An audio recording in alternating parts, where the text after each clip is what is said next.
Yeah, shame-free life.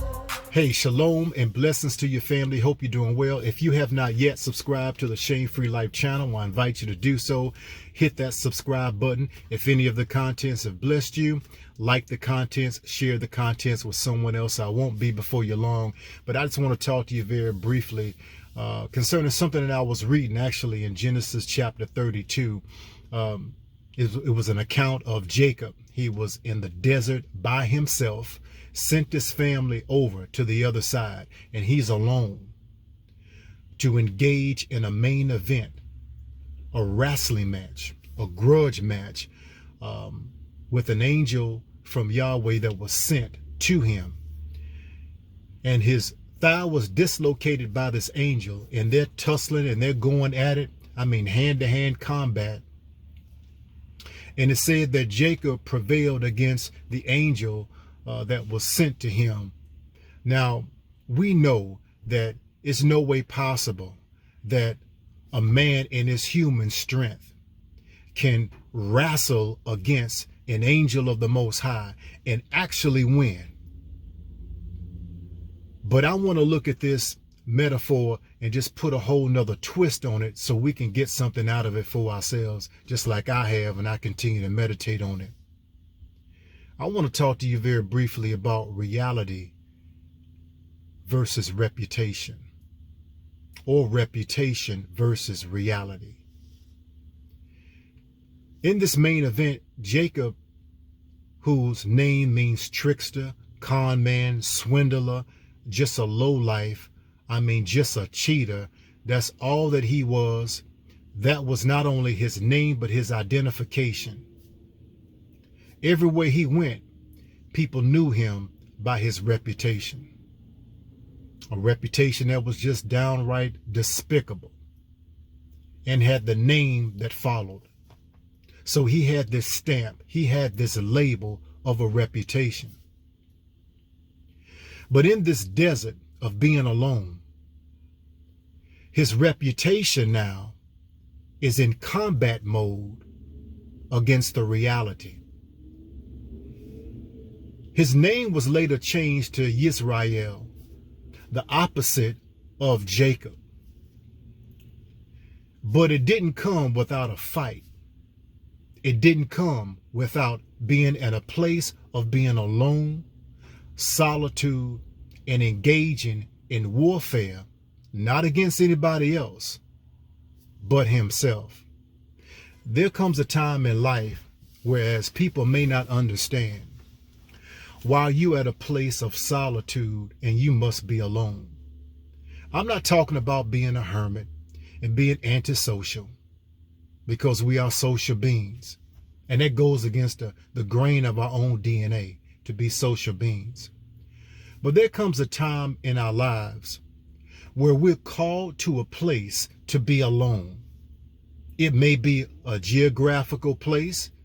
It may be an emotional place, a spiritual place, a mental place of just being in your own realm of solitude to deal with ourselves. The reputation or our past, our brokenness, our trauma, our grief, our rejection, our abandonment issues, whatever it is that's in our past, that we have operated in it as an identification, as an identity. It has become a part of us that holds us back from not only our purpose, but our peace and our joy. The next levels in life to achieve. Because we're stuck in this identity of a reputation that's got to go into combat mode, a cage match, a grudge match with the reality of who we truly are. You see, the reality of who we truly are is our true self, our real selves, that's oftentimes held hostage in a prison of our past by an identity of our past reputation or past pain and brokenness that needs to release our real self so that we can come into the reality of our real self, which is the most powerful you, which is your place of freedom, your place of peace, the real you. That is the reality. But in order for that to happen, again, we have to get to a place of solitude. We have to get to a place of understanding the importance of self-care.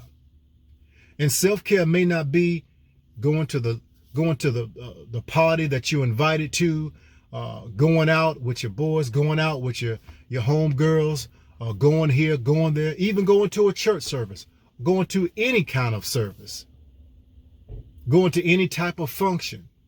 You may feel compelled to just fall back and say, you know what? I need some time to myself because I got to face off with some things.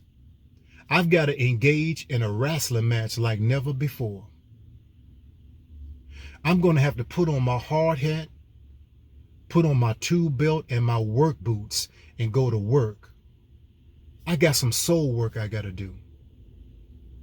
Because there's some things in my past that are holding me hostage from my future. And I'm going to have to break its grip by breaking its power. And the only way that I'm going to have to do that, the only way that I can do that, is to engage in a full-fledged psychological, emotional, and spiritual warfare in the main event of my life, in the desert.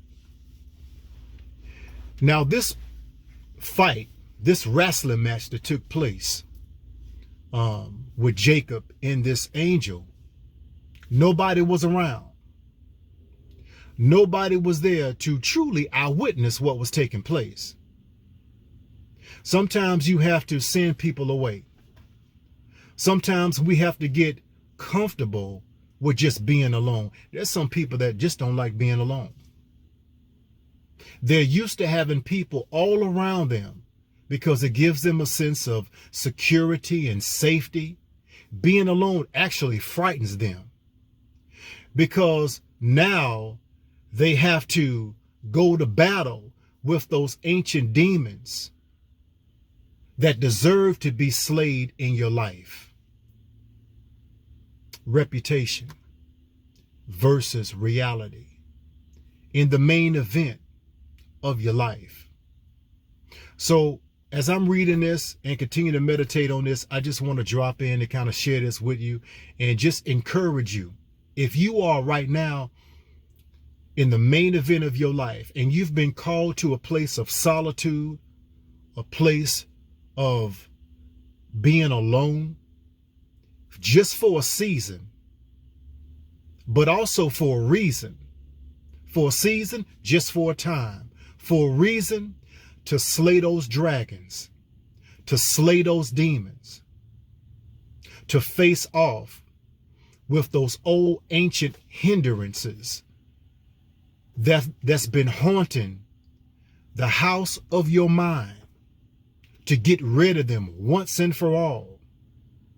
That now you can start your life over with a clean slate. I encourage you to do it as I continue to do it. Reputation versus reality. And once you win that main event, once you have slayed the things that have held you hostage, now you're no longer known by that reputation, regardless of what other people may think. Because now you have taken on a new identity, a new name. And just as Jacob's name was changed because he won the fight, our names can be changed, which means our identity. So if this is a blessing to you, then I know that you can feel what I'm saying and pass it along to someone else. I want to encourage you in the main event of your life. Fight the good fight of faith. Don't retreat. Soldiers don't retreat. We go into a fight with a mind to win. You against you, reputation versus reality. Go get what's yours. And that's your true self, your real self, which is your true identity. Peace and blessings. Until next time, as I always say, that your life begins when you say so and when you win the fight. Reputation versus reality. Peace and blessings to you.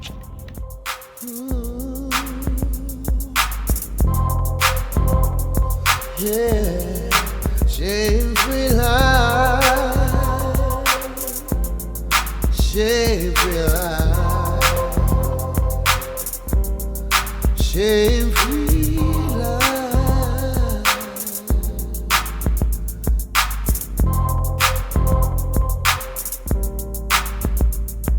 Yeah.